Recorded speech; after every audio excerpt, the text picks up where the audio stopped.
നിഷ്ഠൂരമായ കൊലപാതകത്തിന്റെ ആഘാതത്തിലാണ് തമിഴ്നാട് നീലഗിരിയിലെ നെല്ലാക്കോട്ട ഗ്രാമം. വയോധികയെ കൊന്നത് മരുമകളും സഹോദരിയും ചേർന്നാണെന്നത് വിശ്വസിക്കാനാകുന്നില്ല ഉറ്റവർക്കും നാട്ടുകാർക്കും. പണം മാത്രമായിരുന്നു ലക്ഷ്യം. തലക്കടിച്ചു വീഴ്ത്തി ക്രൂരമായി കൊന്നുകളഞ്ഞെന്ന് കൊലയാളിക്കൂട്ടത്തിന്റെ കുറ്റസമ്മതം.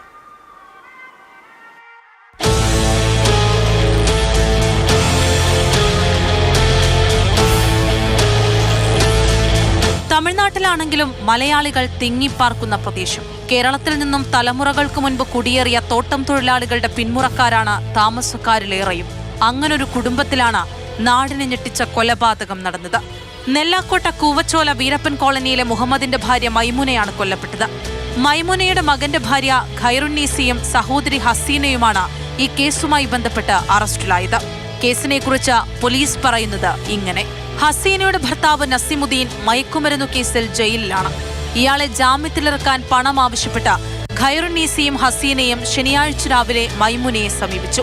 എന്നാൽ പണം നൽകാൻ മൈമുന വിസമ്മതിച്ചു. ഇതിന് പിന്നാലെ മൈമുനയുടെ കഴുത്തിലെ മാല ഊരി നൽകാൻ ഖൈറുന്നീസ ആവശ്യപ്പെട്ടു. ഇതിനെ തുടർന്നുള്ള തർക്കത്തിനിടെ ഖൈറുന്നീസയും ഹസീനയും ചേർന്ന് മൈമുനയെ ആക്രമിച്ചു.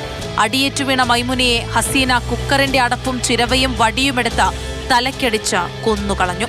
ഇരുവരും ചേർന്ന് മൈമുനയുടെ 6 പവന്റെ സ്വർണമാല കവർന്നു. ഭർത്താവ് മുഹമ്മദ് ജോലി കഴിഞ്ഞെത്തിയപ്പോഴാണ് അടുക്കളയിൽ മൈമുനയുടെ മൃതദേഹം കണ്ടത്.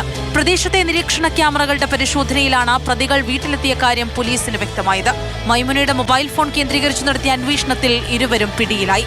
കൊലപാതകം നടന്ന മണിക്കൂറുകൾക്കുള്ളിൽ തന്നെ നെല്ലാക്കോട്ട പോലീസ് പ്രതികളെ പിടികൂടി.